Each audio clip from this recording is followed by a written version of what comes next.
প্রধানমন্ত্রীর পদমর্যাদায় দুইজন দায়িত্ব পালন করছেন। আজকে আইন উপদেষ্টা দায়িত্ব পালন করছেন, অথচ আইন মন্ত্রণালয় থেকে আমরা দেখতে পাই আওয়ামী লীগ ফাঁসিবাদের দোষর খুনিদেরকে আটক করার পরও তারা সেখান থেকে জামিনে বের হয়ে যায়। গতকালকে প্রধান উপদেষ্টা তিনি 3টি দলকে ডেকেছেন, আজকে অনেকগুলো দলের সাথে তারা বসবেন। আমরা দেখতে পেয়েছি গতকালকের দলগুলো প্রধান উপদেষ্টার কাছে শুধুমাত্র কবে নির্বাচন আর কবে রোডম্যাপ শুধুমাত্র সেই কোশ্চেন করেই সীমাবদ্ধ ছিল। কোন শহীদদের পরিবারের ক্ষতিপূরণ, আহতদের সুচিকিৎসা কবে দেওয়া হলো সে বিষয়ে কিন্তু সুপরিকল্পনা চাওয়া হয়নি। আমরা সরকারের কাছে প্রথম দাবি জানিয়েছি গতকালকে 1 নম্বর দাবি, সকল শহীদ পরিবারদের আহতদের সুচিকিৎসা দাবি করতে হবে। আজকের এই জুলাই অভ্যুত্থানের গত 15 বছর ধরে আমরা দেখেছি বিদ্যমান রাজনৈতিক দলগুলো তারা লড়াই সংগ্রাম করেছে ফাঁসিবাদের বিরুদ্ধে, কিন্তু তাদের সেই দলগুলোর আহ্বানে কিন্তু বাংলাদেশের আপামর জনতা কিন্তু সেভাবে নাড়া দিতে পারে।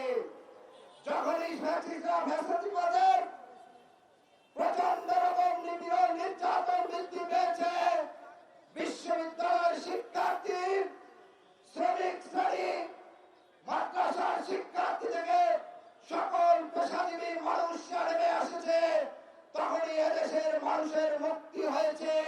যে মুক্তির অগ্রভাগে ছিল এদেশের শিক্ষার্থীরা বিন্দু। আজকে অভ্যুত্থানের 10 মাস পেরিয়ে গেল, আজকে বিশ্ববিদ্যালয় কলেজগুলোতে সেই শিক্ষার্থীদের অধিকার আদায়ের, শিক্ষার্থীদের গণতান্ত্রিক চর্চা, শিক্ষার্থীদের মূল্যবোধ গণতান্ত্রিক চেতনা চর্চার সেই ছাত্র সংসদের কোন এখন পর্যন্ত কার্যকরী পদক্ষেপ দেখা যাচ্ছে না। আমরা সরকারকে বলবো যে শিক্ষার্থীরা এই জাতির মুক্তির সামনে থেকে নেতৃত্ব দিয়েছে, আগামী দিনের বাংলাদেশের নেতৃত্ব সংকট উত্তরণের জন্য বিশ্ববিদ্যালয় কলেজগুলোতে ছাত্র সংসদ নির্বাচন কার্যকর করতে হবে। আপনারা জানেন এই ভারতীয় আধিপত্যবাদ 2009 সালে একটি 111-এর মাধ্যমে প্রথমেই এসে এদেশের 54 দেশপ্রেমিক সেনাবাহিনীদেরকে হত্যা করেছে। আমরা সরকারকে বলবো পিলখানায় যে হত্যাকাণ্ড হয়েছে সেই পিলখানা হত্যাকাণ্ডকে বিডিআর বিদ্রোহ নাম বলে প্রথমেই এই হত্যাকাণ্ডের উদ্দেশ্য এবং ষড়যন্ত্রকে ঢেকে ফেলা হয়। এই সরকারের উদ্যোগে শুধুমাত্র জাতীয় স্বাধীন কমিশনই নয়, পিলখানা হত্যাকাণ্ডের জন্য আন্তর্জাতিক মানের তদন্ত প্রতিবেদন তৈরি করতে হবে। কারণ বাংলাদেশে যে ভারতীয় আধিপত্যবাদ গেড়ে বসেছে, সেই আধিপত্যবাদ গেড়ে বসার প্রথম মিশন হচ্ছে পিলখানা হত্যাকাণ্ড সংগঠিত করা।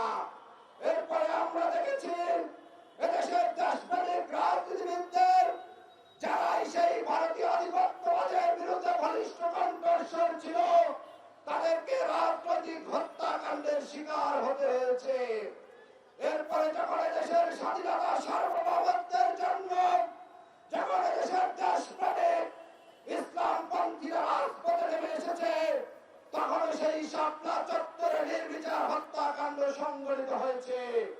সর্বশেষ এদেশের সকল আপামর জনতা ধর্ম বর্ণ পেশা নির্বিশেষে রাজপথে নেমে এসেছে। 2000 শহীদের বিনিময়ে 50,000-এর অধিক আহত সহযোদ্ধার বিনিময়ে আজকের এই বাংলাদেশের স্বাধীনতা সার্বভৌমত্ব রক্ষা হয়েছে।